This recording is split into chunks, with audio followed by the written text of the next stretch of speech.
भूत, प्रेत, पिशाच और डायन, ऐसी बहुत सी कहानियां आपने अपनी दादी नानी से सुनी ही होंगी। पर ये कहानियां कहीं ना कहीं सच्ची घटनाओं से ही प्रेरित होती हैं। हमारी दादी नानी ने भी ये कहानी कहीं ना कहीं सुनी, देखी और समझी होंगी, तभी ये कहानियां हम तक आती हैं। आज की कहानी एक ऐसे इंसान की जिसकी लाइफ एक प्रेत ने 25 साल खराब की, या हम कह सकते हैं कि एक प्रेत की वजह से उसकी लाइफ 25 साल तक खराब रही, जिसका इफेक्ट उसकी लाइफ में आज भी कहीं ना कहीं देखने के लिए मिल जाता है। जी हाँ दोस्तों, आज की कहानी शुरू करने से पहले जिसने मेरा चैनल सब्सक्राइब नहीं किया है, प्लीज सब्सक्राइब माय चैनल। आगे आने वाली बहुत सारी वीडियोस को आप मिस कर देंगे अगर सब्सक्राइब नहीं करेंगे, तो जल्दी से बेल आइकन पे क्लिक करिए और मेरा चैनल सब्सक्राइब कीजिए, जिससे मेरी आने वाली सारी वीडियो का आपको पता चलता रहे। मैं आपका कहानीबाज मिलता हूं इंट्रो के बाद। कहानी शुरू करने से पहले मैं आपको ये बता दूं कि ये कहानी किसी और की नहीं, बल्कि मेरे दोस्त के फादर के साथ हुई एक ऐसी घटना है जो कि उन्होंने मुझे खुद बताई। और जैसी कहानी उन्होंने मुझे बताई, मैं भी आपको वैसे ही सुनाने जा रहा हूं, बिना कोई मिर्च मसाले लगाकर। आइए इस कहानी के किरदारों के बारे में हम समझ लेते हैं। सोनू, जो कि 8 साल का बच्चा है और इस कहानी का मेन किरदार है, जिसके साथ ये सारी घटना हुई है। राजू, सोनू का जो छोटा भाई है, जो कि इस कहानी में उसके साथ चलता रहेगा। और हाँ, जैसे जैसे ये कहानी आगे बढ़ती रहेगी, मैं आपको इस कहानी के किरदारों के बारे में समझाता रहूंगा, उनसे मिलवाता रहूंगा। बात करते हैं सोनू की। तो सोनू, जो कि सिर्फ 8 साल का है, डेली अपने भाई के साथ खेतों में जाता है अपने फादर की हेल्प करने के लिए। दोनों भाई सुबह 6 बजे खेतों के लिए निकल जाते हैं और अपना सारा काम कंप्लीट करके डेली 9 बजे तक सुबह घर वापस आ जाते हैं। एक दिन की बात है, सोनू और उसको छोटा भाई खेतों में अपना सारा काम निपटा करके घर वापस आ रहे थे। घर वापस आते वक्त सोनू अपने छोटे भाई राजू से बोला, मुझे तो भाई टॉयलेट जाना है। तो राजू बोला कि भैया यहीं कहीं रुककर आप टॉयलेट कर लीजिए और मैं भी कर लेता हूँ। दोनों भाई रुक गए टॉयलेट करने के लिए। तो राजू एक तरफ और सोनू एक तरफ। तो जैसे ही राजू अपना काम निपटा करके अपने भाई के पास पहुंचा कि अब दोनों भाई अब वापस से घर जाएंगे, तो क्या देखता है कि सोनू जहां पर रुका हुआ था वहीं पर बेहोश पड़ा हुआ है।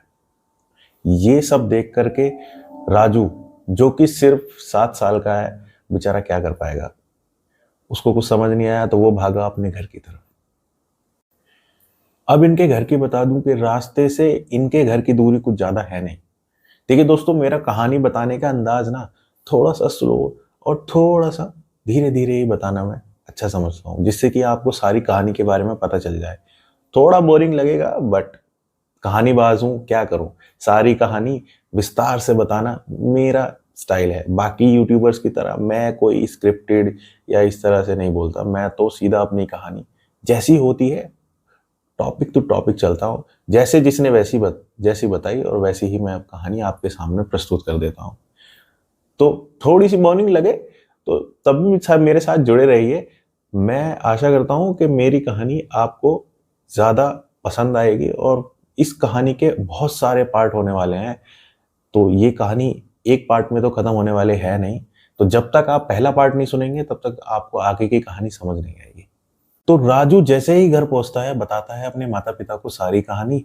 माता पिता तेजी से दौड़ते हैं रास्ते की तरफ जहां पर सोनू बेहोश पड़ा हुआ है। सोनू को लेकर आते हैं अपने घर। सोनू अभी भी बेहोश है, और उसकी, सोनू की जो माता है, वो देखती हैं कि सोनू बेहोश भी है और उसके साथ साथ उसको तेज बुखार भी है। देखिए, हमारे घर के जो बड़े बुजुर्ग होते हैं ना, उनको इन चीजों के बारे में बहुत नॉलेज होती है। किन चीजों के बारे में? भूत प्रेत, या किसी पर अगर किसी तरह की समस्या हो गई है, तो हमारे जो बड़े बुजुर्ग है ना, उनको बहुत बहुत नॉलेज होती है इस बारे में। हम लोग तो कुछ नहीं जानते, पर हमारे जो बड़े बुजुर्ग हैं ना, उनको सब पता होता है कैसे उतारा होगा, किस पे क्या मुसीबत है, किस पे क्या दिक्कत है, तो उसके साथ उसका इलाज क्या है, उसके साथ क्या करना चाहिए। तो ऐसे ही जो सोनू की दादी अम्मा है, उन्होंने देखा कि सोनू की जो हरकतें हैं, सोते वक्त भी कांपना और उसकी जो जुबान है वो बाहर आ जाना और उसको तेज बुखार।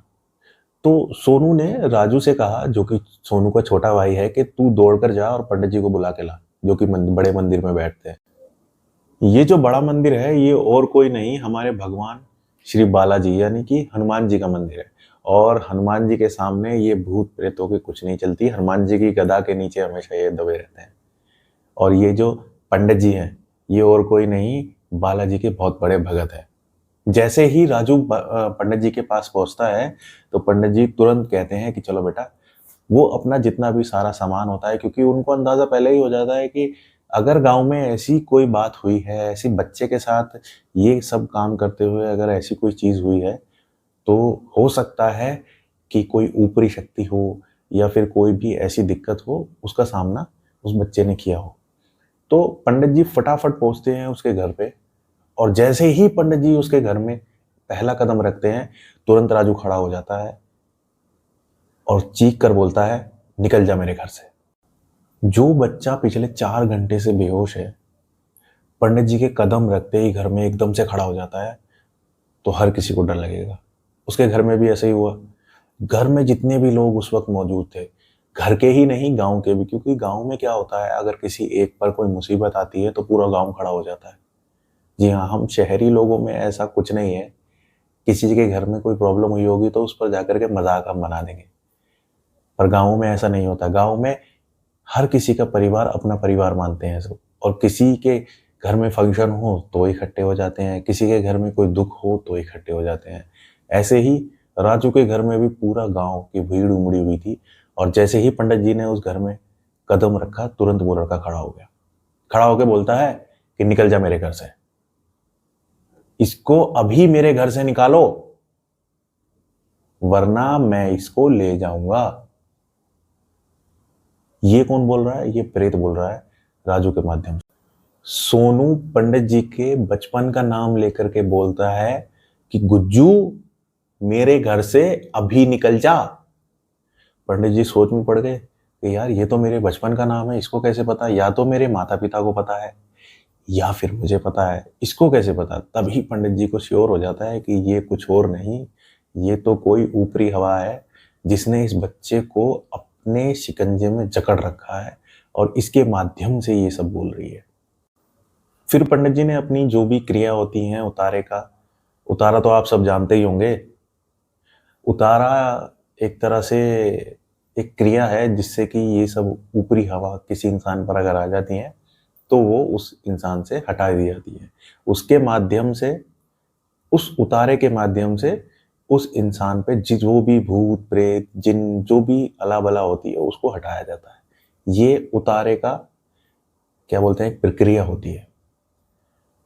अब जैसे ही पंडित जी ने सोनू की तरफ देखा तो क्या देखते हैं कि सोनू ऐसे खड़ा है जैसे कोई बड़ा बुजुर्ग खड़ा होता है, कमर पर हाथ रख के, और उसकी आंखें ऐसी एकदम लाल जैसे कि खून उतर आया हो। तो पंडित जी सोनू से पूछते हैं कि तू है कौन? तूने इस बच्चे को अपने शिकंजे में क्यों जकड़ रखा है? तू कौन है? नाम बता अपना। मैं हूं प्रोफेसर अरुण, जो कि अंग्रेजों के जमाने का 500 साल पुराना इंग्लिश का प्रोफेसर हूं। ये बच्चा पीपल के पेड़ के नीचे खड़ा होकर टॉयलेट कर रहा था। उस ही पीपल के पेड़ पर डाली पर मैं बैठा हुआ था, और जैसे ही इसने टॉयलेट करना शुरू किया तुरंत मैंने इसके शरीर में प्रवेश कर लिया। मुझे तो माध्यम चाहिए था इसके शरीर में प्रवेश करने के लिए, सो मुझे मिल गया।